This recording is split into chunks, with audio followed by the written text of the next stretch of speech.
오늘 우리는 네 번째 예배에 관련된 단어를 중심으로 예배의 의미를 묵상하고 있습니다. 이전에 묵상한 세 개의 단어 다시 기억해 보시죠. 예배는 프로스퀴네어야 한다.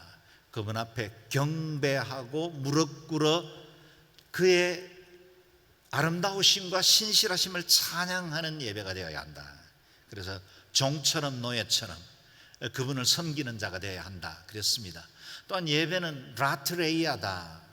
예배는 우리에게 거저 주어 주신 하나님의 은혜에 감격하며 하나님을 섬길 뿐만 아니라 이웃을 섬기고 주의 교회를 섬기는 봉사의 직이 되어야 한다. 세 번째, 지난주일 묵상한 바와 같습니다. 예배는 유카리스티아다. 감사의 제사가 되어야 한다는 겁니다. 이스라엘이 드려온 모든 동물 제사보다 무엇보다 감사의 마음, 우리의 심령을 다한 예배가 되어야 한다는 겁니다. 그래서 우리가 우리의 예배에 늘 두 가지를 점검해야 한다고 말씀을 드렸죠. 첫째는 구원받은 자의 감격으로 예배하고 있는가. 우리가 얻은 이 구원과 영생은 하나님께서 전적이고 일방적인 은혜로 베풀어 주신 것에 대한 그 은총이 우리에게 구원이 주어진 거죠. 그것이 우리의 영생이 되었습니다. 그렇다면 마땅히 우리의 반응은 감사의 제사가 되어야 한다는 겁니다. 두 번째 점검할 것은 내 삶의 주권자 되신 하나님께 감사함으로 예배하고 있는가 하는 겁니다. 모든 것이 주님께로부터 왔고 나의 삶은 주님의 주권 아래 있기 때문에 청지기로서 잠시 부여해 준 관리인으로 이 땅을 살다가 하나님 앞에 영광 돌리며 모든 일들 범사에 감사함으로 살 수 있는가를 돌아보라 그랬습니다. 오늘 우리는 예배와 관련된 네 번째 단어 헤세드를 중심으로 묵상을 하려고 합니다. 히브리어 헤세드는 사랑 혹은 인자, 친절 여러 가지 단어로 번역될 수 있겠습니다. 영어에는 steadfast love, 끊임없는 사랑, 멈추지 않는 하나님의 인자 그렇게 번역할 수 있겠죠. 헤세드는 하나님의 성품을 대표하는 단어 중에 하나라 하겠습니다. 그래서 성경 곳곳에 하나님의 인자를 노래하는 많은 말씀들이 있고 하나님의 성품을 표현할 때 언제나 이 단어가 함께 등장하는 걸 보게 됩니다. 몇 절만 읽어봅니다. 출애굽기 34장은 이스라엘 백성들이 금송아지 우상을 만들어 섬김으로 하나님이 진노하신 직후에 모세가 다시 한번 하나님 앞에 나아갔을 때 주신 말씀입니다. 하나님의 자기 계시죠. 34장 같이 읽어보겠습니다. 시작. 여호와라 여호와라 자비롭고 은혜롭고 노하기를 더디하고 인자와 진실이 많은 하나님이라. 인자를 천대까지 베풀며 악과 과실과 죄를 용서하리라. 아멘. 저와 여러분의 하나님은 자비롭고 은혜가 풍성하신 헤세드의 하나님이십니다.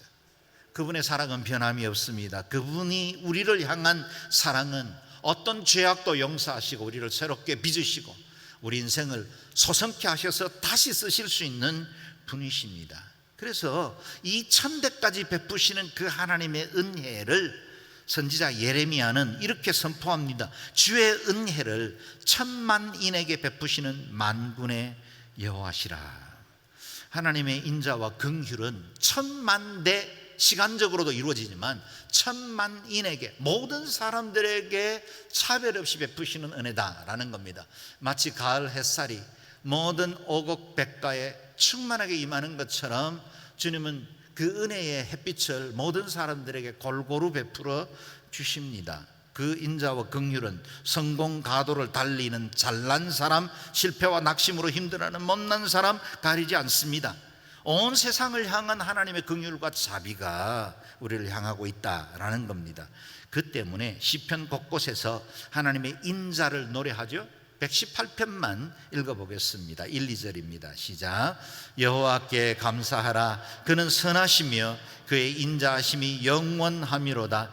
이제 이스라엘은 말하기를 그의 인자하심이 영원하다 할지로다. 아멘. 여호와께 감사하라. 그는 선하시며 인자하심이 영원하다라는 겁니다. 그분의 선하심과 인자하심 때문에 우리가 하나님께 감사하지 않을 수 없고 예배하지 않을 수가 없습니다. 마치 여호사밧이 수많은 외적의 침입을 받으면서 전쟁을 준비하는 게 아니라 성가대를 조직하고 적진을 향해 나아가면서 부르는 바로 그 찬양이죠. 여호와께 감사하세, 그는 선하시며 인자하심이 영원함이로다. 하나님의 성품 그 자체만 찬양했는데 적들이 서로 싸우고 물고 무너지는 걸 보게 되죠. 하나님의 성품을 제대로 우리가 알고 그분을 찬양하고 예배하면 그분의 선하심이 우리에게 드러나게 됩니다. 그래서 이제 이스라엘이 말하기를 그의 인자하심이 영원하다 할지로다. 여러분의 입술로 그렇게 고백할 수 있기를 바랍니다. 우리 하나님의 인자는 영원토록 변치 않습니다. 그 인자하심이 우리를 살리고 그 인자하심이 영원으로 우리를 이끌게 될 것입니다. 그래서 하나님은 선하십니다. 토브, 하나님은 인자하신 분이십니다. 헤세드, 그분은 착하고 좋을 때만 선하심과 인자하심이 드러나는 게 아닙니다. 우리의 인생이 엉망이 되고 내 스스로도 내 삶을 어떻게 추스려야 할지 모르는 그때도 하나님의 선하심과 인자하심은 거두어가지 않습니다. 그래서 다윗은 유명한 시편 23편 마지막 절에서 하나님을 이렇게 노래하고 있지요. 내 평생에 선하심과 인자하심이 반드시 나를 따르리니 내가 여호와의 집에 영원히 살리로다. 아멘. 다윗은 자신의 평생에 하나님의 선하심과 인자하심이라는 두 바디가드가 그를 추격하듯이 따르며 보호하고 지킨다는 사실을 믿음으로 고백하고 있는 것입니다. 우리의 좌측에 보디가드가 있습니다. 토브입니다. 선하심으로 우리를 지키실 거예요. 때로는 우리 실패하고 넘어집니다. 때로는 우리의 도덕적으로 온전치 못할 때가 있습니다. 예배도 하나님 실망시킬 때가 있죠. 그럼에도 불구하고 하나님의 선하심은 우리와 늘 함께 하십니다. 또한 주님의 인자하심 헤세드가 우리의 우편의 보디가드가 되십니다. 여러분, 우리가 넘어지고 좌절하고 낙심할 때 하나님의 그 긍휼과 인자가 우리를 붙들어 일으켜 세우시는 것입니다. 그 주님이 저와 여러분의 평생에 함께 하실 줄로 믿습니다. 그 주님을 목자 삼고 동행하는 모든 사람들에게 선하심과 인자하심이 영원토록 함께 할 것입니다. 하나님께서 인자하신 분, 헤세드의 하나님이시기 때문에 하나님은 우리의 삶이 헤세드가 되기를 바라십니다. 오늘 본문 선지자의 미가는 이 사실을 너무나 잘 알았습니다. 6절 7절 말씀을 다시 읽어보겠습니다. 시작. 내가 무엇을 가지고 여호와 앞에 나아가며 높으신 하나님께 경배할까? 내가 번제물을 가지고 나아갈까? 1년 된 송아지를 가지고 그분께 나아갈까?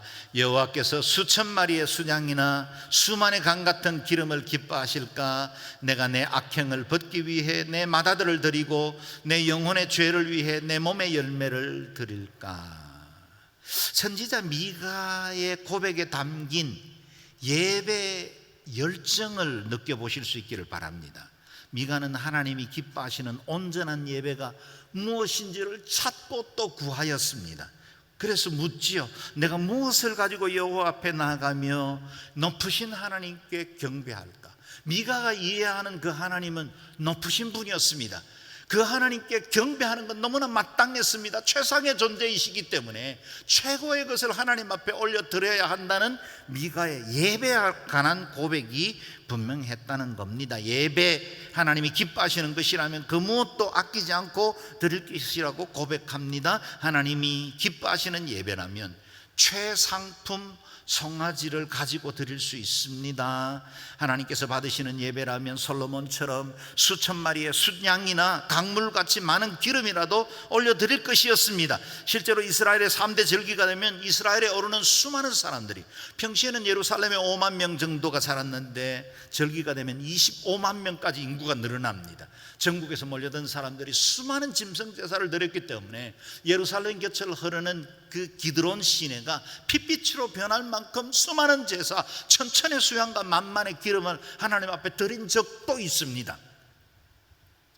그런데 그 수많은 예배보다 만약에 하나님이 더한 것을 요구하신다면, 그래서 내 맏아들이라도 원하신다면 아브라함처럼 내가 그것을 제물로 드릴 수 있습니다. 도덕적으로 판단하지 마십시오. 그만큼 하나님을 사랑하고 그 예배를 위해서 모든 걸 드리고 싶어하는 마음이다 라는 겁니다. 예배를 위해서는 못할 것이 없었습니다. 그런데 미가가 만난 하나님, 미가가 깨닫게 된 하나님은 동물이나 인신 제사를 원하는 분이 아니셨습니다.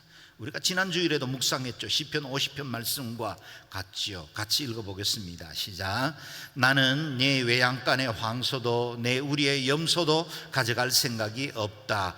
숲속의 동물이 다 내 것이며 수천의 산에 널려 있는 소들도 다 내 것이 아니냐. 내가 황소의 고기를 먹겠느냐 아니면 염소의 피를 마시겠느냐. 아멘. 하나님은 온 천지 만물을 창조하셨고 지금도 다스리시고 지금도 천지 만물의 주인이십니다. 그분에게 우리가 드릴 수 있는 그 무엇이 하나님을 기쁘시게 할 수 있겠습니까? 하나님은 우리가 드리려고 하는 그 무엇 소중하지만, 우리의 마음을 담아서 그것이 소중해졌지만, 그러나 그것보다는 우리 자신을 받기를 원하십니다. 우리의 마음을 받으세요. 유카리스티아, 감사의 제사를 받기를 원하시는 분이십니다. 그 하나님께서 미가에게 내가 진짜 원하는 예배도 있다 라고 말씀하신 것이 오늘 본문 8절이죠. 같이 읽겠습니다. 시작. 오 사람아, 무엇이 좋은지 이미 그분께서 내게 말씀하셨다. 여호와께서 내게 원하시는 것은 공의에 맞게 행동하고 긍휼을 사랑하며 겸손히 내 하나님과 함께 행하는 것이다. 아멘. 오늘 본문은 구약의 황금률이라는 별명이 붙어 있습니다. 신약의 황금률은 마태복음 7장 12절, 남에게 대접받고 싶은대로 너희도 남을 대접하라는 말씀입니다. 황금률이라 특별히 이름이 붙은 이유는 구약 성경에 많은 말씀들이 있지만 우리가 꼭 지켜야 하고 우리의 삶의 도리에서 절대로 놓쳐서는 안 되는 말씀이다, 그런 뜻이죠. 중요한 말씀입니다. 하나님께서 원하시는 것은 제사나 제물이 아니라 예배의 진정성을 증거할 수 있는 우리의 삶의 예배다는 겁니다. 산제사, 곧 삶으로 드리는 예배로 보이라 말씀하셨는데 그것이 세 가지입니다. 공의로운 행동과 긍휼을 사랑하는 것과 하나님과 동행하는 것이다 라는 겁니다. 헤세드이신 하나님이 우리도 하나님의 인자와 긍휼을 드러내는 자로 살아야 한다라고 말씀하십니다. 주님께서 이 세 개의 삶의 예배에 대해서 좀 더 구체적으로 묵상하기를 원하시죠. 그래서 제가 이 세 가지를 좀 더 우리의 다른 말씀을 통해서 묵상을 해보려고 합니다. 첫 번째, 하나님께서 원하시는 삶의 예배는 공의로움을 행하는 것이다. 공의를 행하는 것이다 그랬습니다. 미가가 활동하던 주전 8세기는 정치적으로 굉장히 암울하고 두려움이 엄습해오던 시기였습니다. 주전 722년 북이스라엘은 아수르 살마네셀에 의해서 나라가 망했습니다. 남유다도 신흥 새로운 세력으로 일어나고 있는 강대국인 바벨론에 의해서 위협을 받고 있었고 크고 작은 압력을 행사하고 있던 때였습니다. 그럼에도 불구하고 내부적으로 힘을 가진 자는 약한 자를 착취하고 개인의 배를 불리고 있었고 정치 지도자들은 부정과 부패로 일삼고 있었습니다. 도덕이 무너지고 있었습니다. 그래서 동시대에 활동했던 선지자 아모스, 그도 외쳤죠. 오직 정의를 물같이 공의를 마르지 않는 강같이 흐르게 할지어다. 하나님의 정의, 하나님의 공의가 드러나는 세상이 되어야 한다라고 선포하고 있는 것입니다. 진리를 선포해야 할 종교 지도자들조차도 개인의 사리사욕에 빠져 있었습니다. 그러니 백성들에게 도덕적인 높은 수준의 삶을 기대할 수가 있겠습니까? 그들도 불의한 재물을 쌓으며 강포와 거짓에 물들어 있었습니다. 형식적인 예배는 여전히 절기를 따라 이어지고 있었지만 하나님을 향한 진정성도 그 예배가 삶에서 열매 맺지도 않고 있었다는 겁니다. 죄에 대해서 아파하고 회개하고 주님 앞에 상한 심령으로 돌아와야 하는데 오히려 교만하고 죄에 대해서는 무관심하고 불능증에 빠져버린 그런 악이 계속되고 있었다라는 겁니다. 그래서 미가와 같은 시기에 활동하면서 시대의 아픔을 끌어안고 외쳤던 선지자 이사야는 좀 더 리얼하게 그의 죄를 고발하고 있습니다. 4절 5절인데요 같이 읽어보겠습니다. 시작. 아, 어긋나버린 민족, 죄악을 진 백성, 악행하는 종자, 타락한 자식들, 그들이 여호와를 저버렸구나. 그들이 이스라엘의 거룩한 분을 경멸했구나.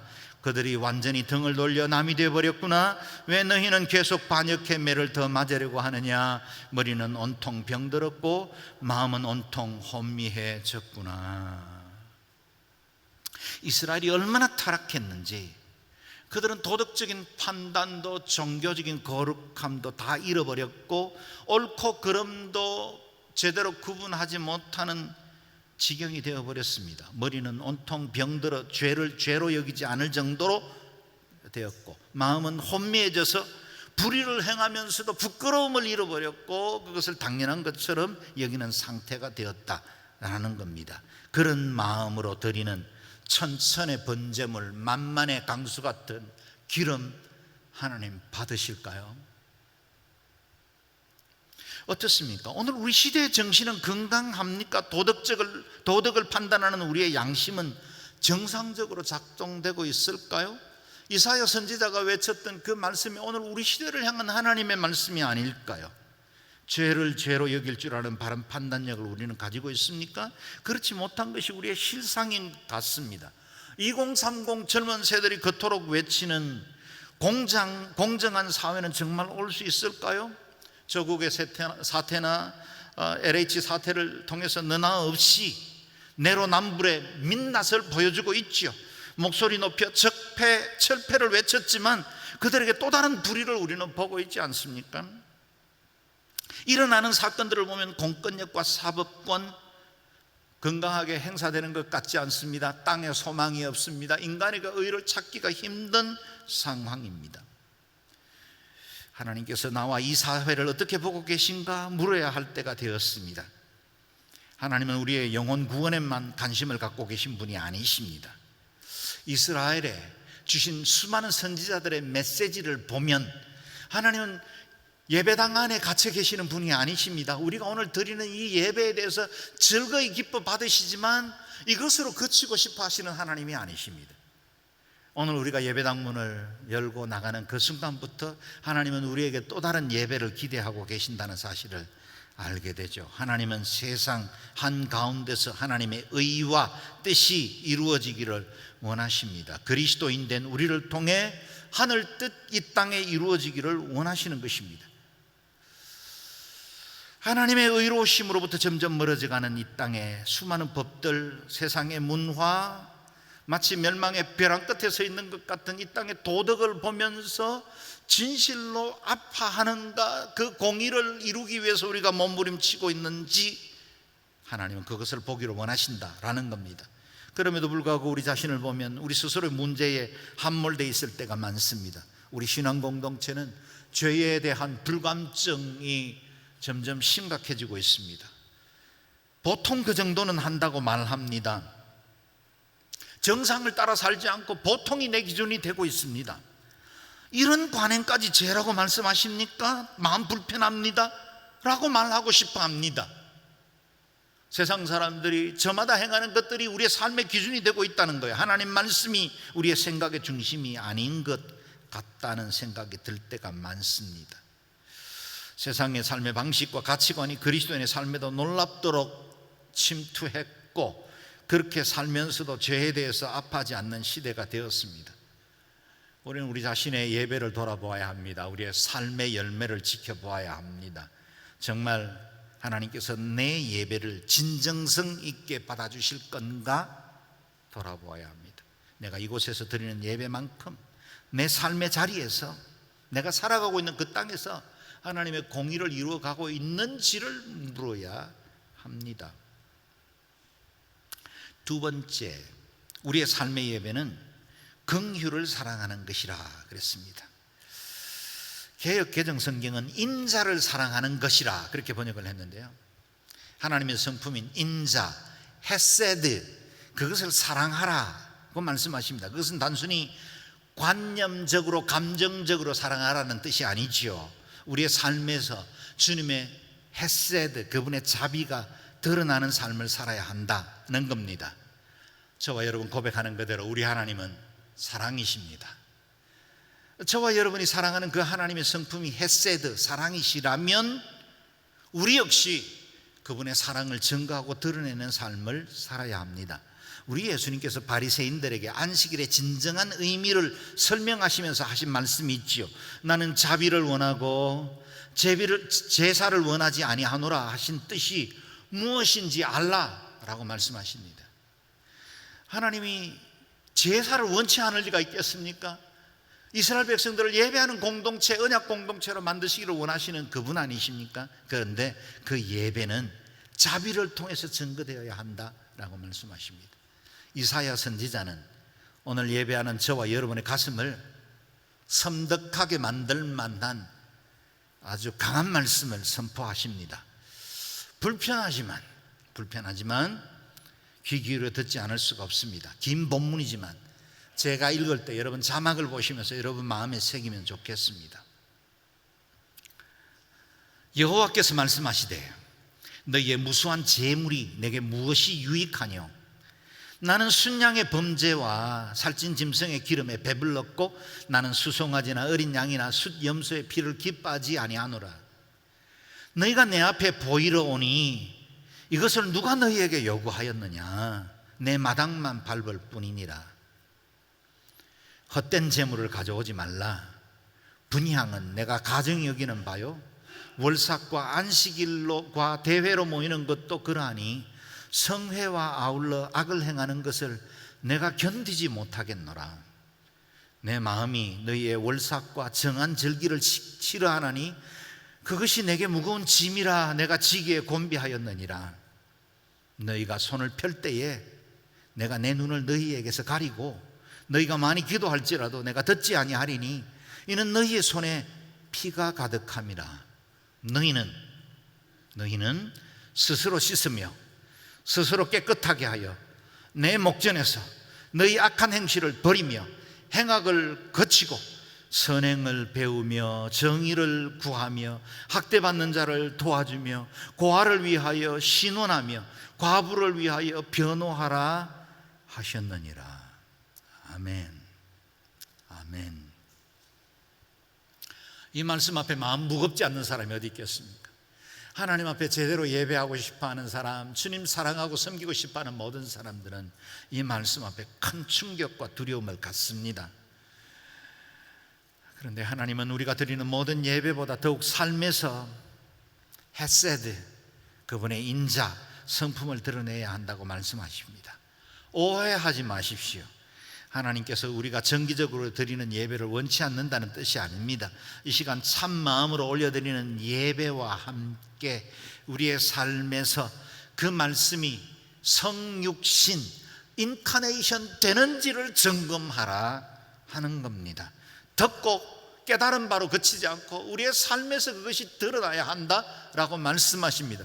저와 여러분이 얻은 구원이 값없이 예수 그리스도의 보혈로 얻은 은총이기는 하지만 그러나 그 구원은 결코 값싼 구원 아닙니다. 세상에 그 누군가가 나를 대신해서 죽어서 얻은 구원이 아니라 하나님이신 그분이, 본체이신 그분이 이 땅에 육신의 몸을 입고 내려오셔서 우리를 위해서 대속의 제물로 자신을 내어드린 그 고귀한 희생으로 얻은 구원이기 때문에 우리의 구원이 값싼 구원이 되어서는 안 됩니다. 우리의 은혜가 이 예배실에서 드려지는 은혜로 그치면 안 됩니다.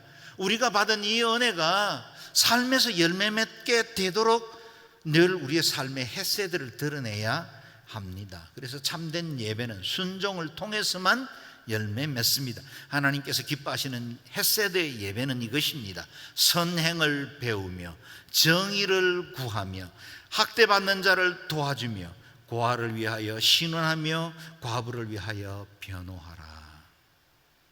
우리는 코로나 팬데믹을 지나면서 수많은 사람들이 죽은 것에 대해서 안타까워하고 있습니다. 그러나 여러분 아십니까? 매년 거의 100만 명에 해당되는 태아들이 세상의 빛을 보지 못하고 죽어가고 있습니다. 자신의 의지나 병들어서 그런 게 아닙니다. 여성의 권리인가요? 인간의 도덕적인 죄와 악을 가리기 위해서 행하는 이 모든 일들이 이 땅에 버젓이 일어나고 있습니다. 우리가 이들을 위하여 신원해야 합니다. 그게 하나님의 인자입니다. 우리가 자주자주 국회에 청원서 냅시다, 청와대 청원서 계속해서 클릭해 주십시오 말하는 이유가 뭘까요? 세상 사람들에게 하나님의 뜻을 전해야만 한, 그래서 기독교 공동체가 유일하게 가지고 있는 이 하나님의 진리를 이 세상 가운데 드러내야만 온전한 헤세드가 이루어지기 때문입니다. 북극의 빙하가 무너지는 소리를 들어본 적이 있습니까? 저는 한번 알래스카에서 본 적이 있습니다. 그 무너지는 소리가 마치 가슴이 무너지는 것 같아요. 자연이 파괴되고 있고 세상의 질서가 엉망이 되어가고 있습니다. 깨어 있어야 합니다. 이 자연의 신음소리도 귀 기울여야 합니다.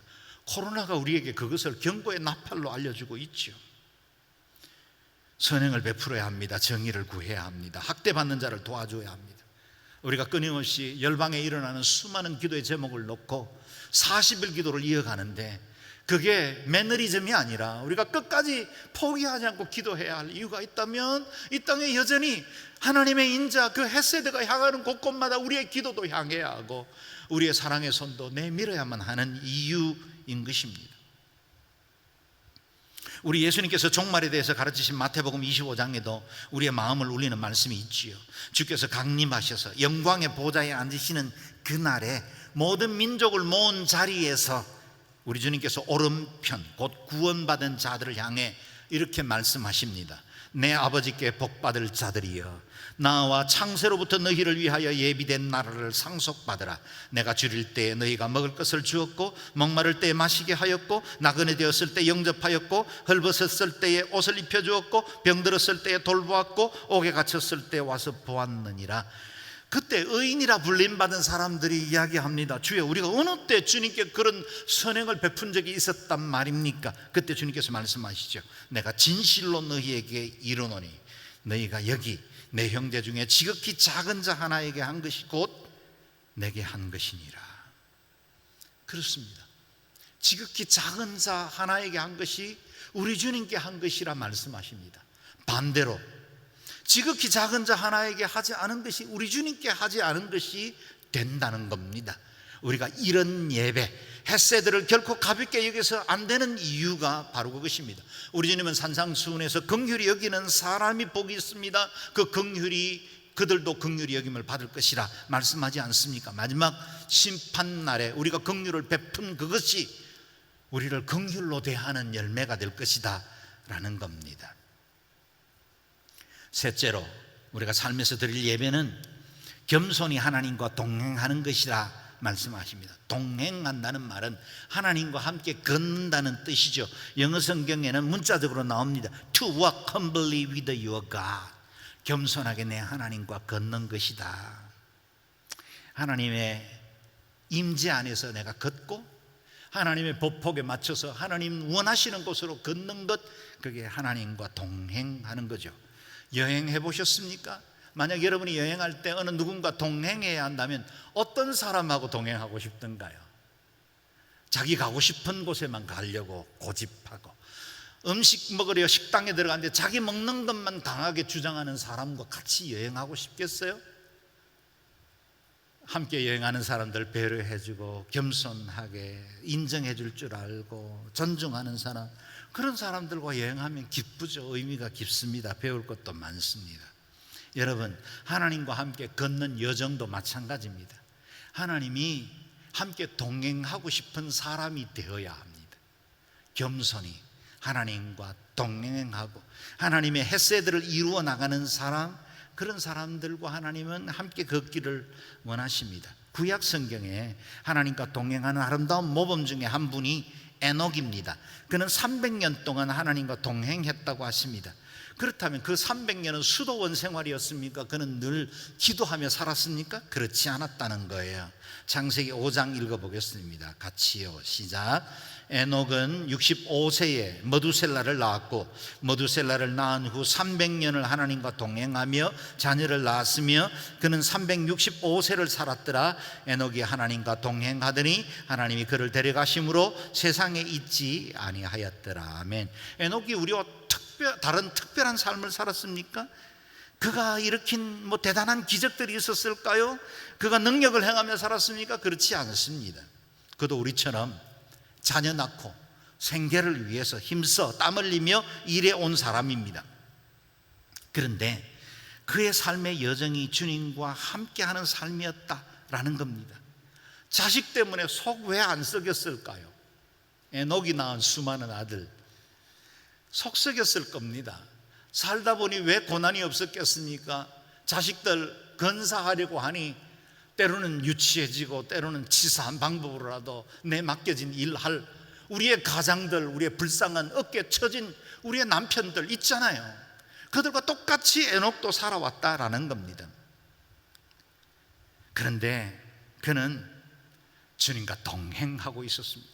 우리와 똑같은 삶의 현장을 살아가는데 주님이 그 곁에 있었고 주님의 임재 안에 살아왔다라는 겁니다. 그 주님 앞에 늘 함께 살아갔던 그가 365해를 하나님과 동행했다 시사하는 바가 있지 않습니까? 우리가 매일매일 살아가는 1년에 365일 그게 에녹의 나이와 일치합니다.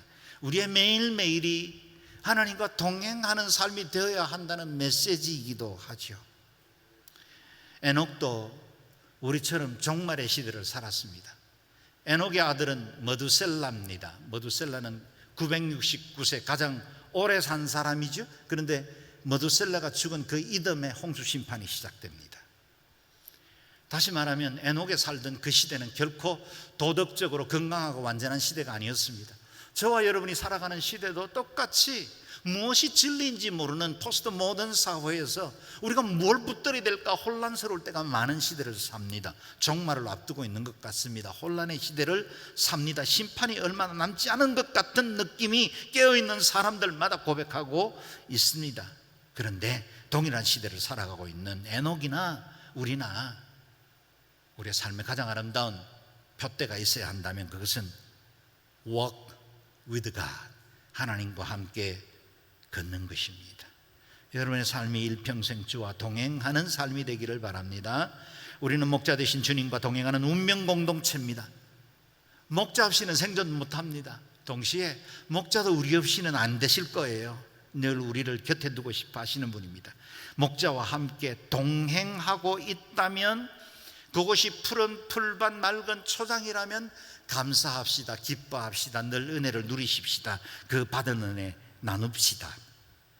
그러나 혹 목자와 동행하고 있는데도 사망이 드리운 음침한 골짜기를 지나가고 있다면 여러분 한 가지만 점검하시면 됩니다. 내 곁에 목자가 계신가?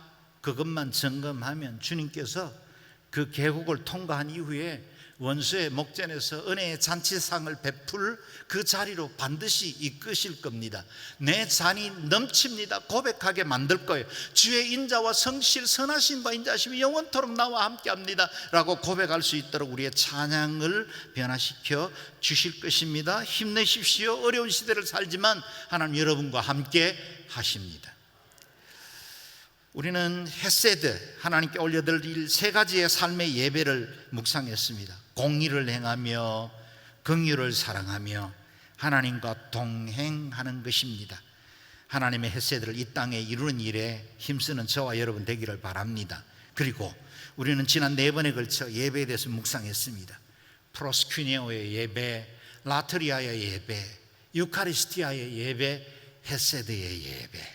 그 어느 것도 치우치지 마십시다. 그 어느 것도 소홀함이 없기를 원합니다. 전인적인 예배, 하나님 기뻐하시는 예배 드릴 수 있기를 바랍니다. 마치 선지자 미가처럼 하나님이 기뻐하시는 더 나은 예배가 무엇인지 몸부림쳐 찾고 구하고 최고의 것을 드리는 자로 하나님 찾으시는 그 예배자로 일평생 살아가시기를 주의 이름으로 축원합니다. 아멘. 기도하겠습니다. 기도할 때 하나님께서 오늘 우리에게 주신 말씀들 있지요. 때로는 부담스럽습니다. 내 삶에서 적용하기 힘들 만한 여러 가지 일들도 있습니다. 공의를 행하라 하십니다. 긍휼을 드러내라 하십니다. 하나님과 동행하라 하십니다. 하나님 인자하신 그 헤세드를 우리의 삶에 열매 맺으라 하십니다. 힘들지요. 손해봐야 합니다. 결코 쉽지만은 않을 겁니다. 좁은 문입니다. 좁은 길입니다. 그러나 그리스도 예수 안에서 거듭나 주의 제자된 우리가 걸어가야 할 길입니다. 하나님 온전한 삶의 예배 드리게 도와주시고 주여 일평생 하나님 경외함으로 주님 기뻐하시는 온전한 예배자로 살아가는 저희들 되게 하여 주시옵소서. 우리 양지원 누리교회가, 우리 온누리교회 모든 예배가 생명력 있는 예배, 하나님의 거룩하심과 기름 부으심이 넘치는 예배가 되게 하여 주옵소서. 일평생 종신토록 이 같은 예배 드리는 저희들 되게 하여 주옵소서. 합심해서 기도하겠습니다.